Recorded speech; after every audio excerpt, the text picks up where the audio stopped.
இன்று நாம் பார்க்கக்கூடிய நட்சத்திரம் விசாக நட்சத்திரம். விசாகம் நட்சத்திரத்தில் பிறந்தவர்கள் எப்படி இருப்பார்கள் என்பதை சுருக்கமாக பார்ப்போம். அதாவது விசாக நட்சத்திரம் என்பது உங்கள் அனைவருக்கும் தெரியும். இது முருகர் பிறந்த நட்சத்திரம் விசாகம். அதே போல் விஸ்வாமித்திரர் பிறந்த நட்சத்திரம் விசாகம். அது மட்டும் இல்லாமல் புத்தர் பிறந்த நட்சத்திரம் விசாகம். பெரிய பெரிய மகான்களெல்லாம் பிறந்த நட்சத்திரம் விசாகம்.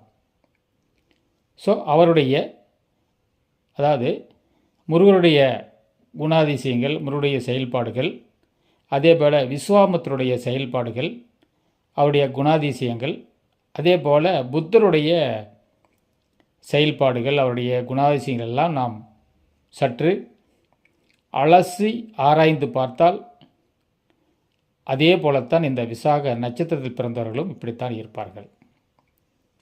அதாவது இவர்கள் இயற்கையாக கோப குணம் இருக்கும். அதாவது விசாக நட்சத்திரத்தில் பிறந்தவர்கள் கோப குணம் இருக்கும். அதே போல் அதிக அறிவு இருக்கும், நாலேஜ் இருக்கும்.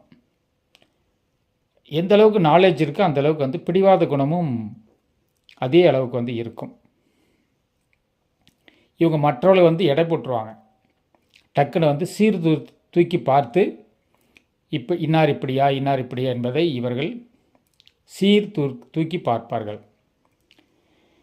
இவர் தாய் தந்தையருக்கு அரசியல் அரசாங்க தொடர்பு நிச்சயமாக உண்டு. அரசு பதவியில் இருந்தாலும் இருக்கலாம், அல்லது அரசு பணியில் இருக்க வாய்ப்பு கூட உண்டு அப்படின்ட்டு சொல்லலாம். இவர்களுக்கு இவருடைய தந்தைக்கு வண்டி வாகனம் சம்மந்தப்பட்டது, கண் சம்மந்தப்பட்ட பாதிப்பு நிச்சயமாக இருக்கும். வண்டியில் ஏதாவது பிரச்சனை, அடிபடுறது, ஆக்சிடெண்ட் ஆகிறது, அதன் மூலியம் இழப்பீடு ஆகிறது, இதெல்லாம் கண்டிப்பாக இழப்பாகிறது எல்லாம் கண்டிப்பாக இவர்களுக்கு உண்டு. அதே போல் இவர்களுக்கு இவருடைய தந்தை இவருடைய தாய் வந்த பிறகுதான் முன்னேற்றம். குடும்பத்தில் திருமணம், இவருடைய தந்தை திருமணத்துக்கு பின்பு தான் வளர்ச்சி உடைய தந்தையாக மாறுவார். சமையல் நல்லா சமைப்பார் இவர். யார்? விசாக நட்சத்திரத்தில் பிறந்தவர்கள் சமையல் நன்றாக சமைப்பார்கள். இவர்கள் பெயர் மாற்றம் அமைந்த பிறகு முன்னேற்றமாக இருக்கும். இவர் குடும்பத்தில் காதல் திருமணம் செய்திருப்பார்கள்.